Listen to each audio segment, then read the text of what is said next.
Hello everyone, मेरा नाम अंकित है and I'm back with the next video of the series, The Daily Stoic.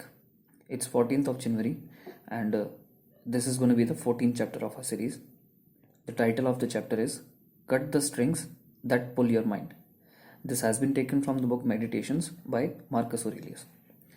The thought goes like, understand at last that you have something in you more powerful and divine than what causes the bodily passions and pulls you like a mere puppet. What thoughts now occupy your mind?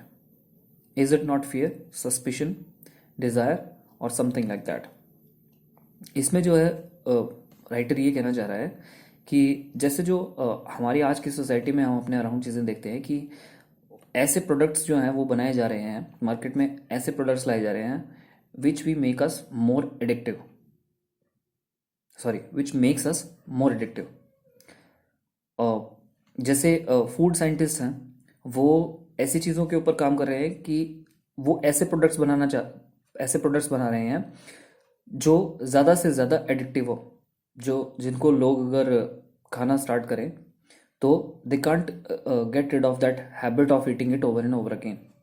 और जैसे silicon valley के जो scientists हैं, engineers हैं, वो ऐसे आजकल mobile phone का टाइम है, तो टेक्नोलॉजी के इस टाइम में जैसे हम एप्लीकेशंस यूज़ करते हैं तो उसमें ऐसी एडिक्टिव एप्लीकेशंस एज लाइक मतलब गैम्बलिंग जैसे इतने एडिक्टिव एप्लीकेशंस बनाए जा रहे हैं to engage more and more people for a longer period of time. जैसे आजकल जितने ज़्यादा लोग प्लेटफॉर्म पे रहेंगे वो उनके लिए उतना ज़्यादा बेनिफिशियल है for their advertisement and stuff like that. तो ऐसे प्रोडक्ट्स बनाए जा रहे हैं ओवरऑल जो आपको ज़्यादा से ज़्यादा अपने कंट्रोल में रखने की कोशिश करते हैं, आपको एडिक्टिव बनाते हैं ताकि you be on that platform for a longer period of time. Media के थ्रू ऐसी स्टोरीज स्प्रेड की जा रही हैं जो सोसाइटी में आउटरीच और एंगर को बढ़ावा दे रही है। जैसे आपने you must have heard about radio Rwanda incident, उसमें मास जिनोसाइड हुआ था बिकॉज कि ऐसा हेटेड जो है वो रेडियो के थ्रू, रवांडा देश की बात है ये, तो वहाँ पे ऐसा हेटेड स्प्रेड किया गया था कि बहुत बड़े लेवल पे मास किलिंग्स की गई थी लोगों को, एक कम्युनिटी, पर्टिकुलर कम्युनिटी को टारगेट करके, दैट वाज डिस्ट्रॉयड कम्प्लीटली। तो इस तरह से मीडिया को कंट्रोल करके and a very hated kind of और fearful kind of environment is being created. तो ये भी एक तरह से कंट्रोल करने की ही एक साइड है। तो टेम्पटेशंस दिए जाते हैं जो ऐसी फोर्सेस बन जाती हैं, वो टेम्पटेशंस जो आपको जो चीज़ आपके लिए इंपॉर्टेंट है, जो ट्रूली आपके लिए जो चीज़ें मैटर करती हैं, उससे वो आपको दूर खींचती हैं। तो आप फोकस नहीं रहते हैं उनके हैबिचुअल होने के बाद, और आपका जो एक्चुअल जो truly things which matter to you, you don't stay focused on that kind of things.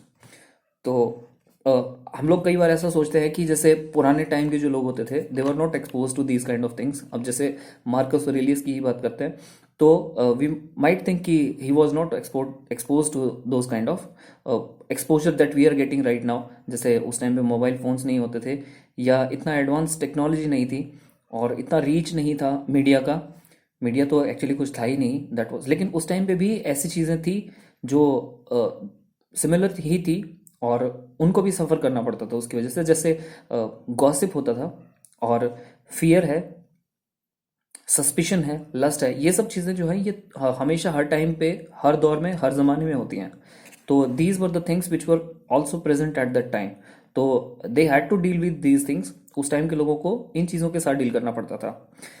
तो सभी एनवायरनमेंट में ऐसी एक्सटर्नल और इंटरनल चीज़ें होती हैं जिसकी वजह से ह्यूमन बींग्स जो होते हैं they get carried away with this things. उनकी वजह से वो बहुत ही हार्ड होती है रेजिस्ट करने के लिए, और सभी अनफॉर्चुनेटली मैक्सिमम लोग उसमें बह ही जाते हैं। तो बहुत स्टर्न स्ट्रिक्ट लोग होते हैं जो इस चीज़ से बच पाते हैं।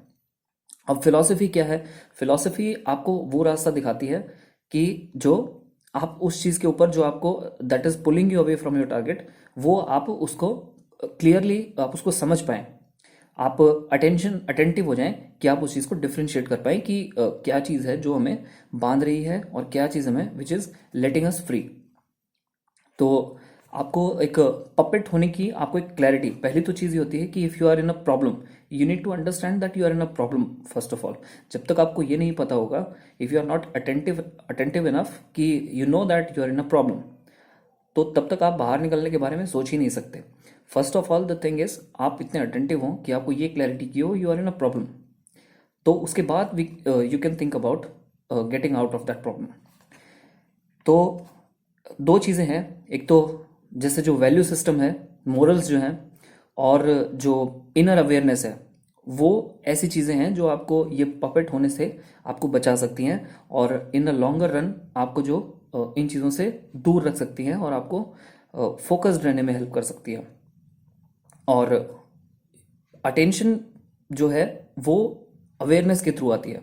जितने ज़्यादा आप चीज़ों के लिए सेंसिटिव होंगे, अवेयर होंगे, उतना ही आप अटेंटिव हो पाएंगे उन चीज़ों के लिए। और डेफिनेटली ये जो चीज़ है आपको स्टार्टिंग में थोड़ी सी बर्डनसम लगेगी, लेकिन लॉन्ग टर्म में यही चीज़ है जो आपको उन चीज़ों के कंट्रोल में आने से बचाएगी और जो आपको आपकी लाइफ का कंट्रोल आपके हाथ में रखने देगी। तो this was the thought for today guys, and I hope you like it. Thanks lot and have a good night.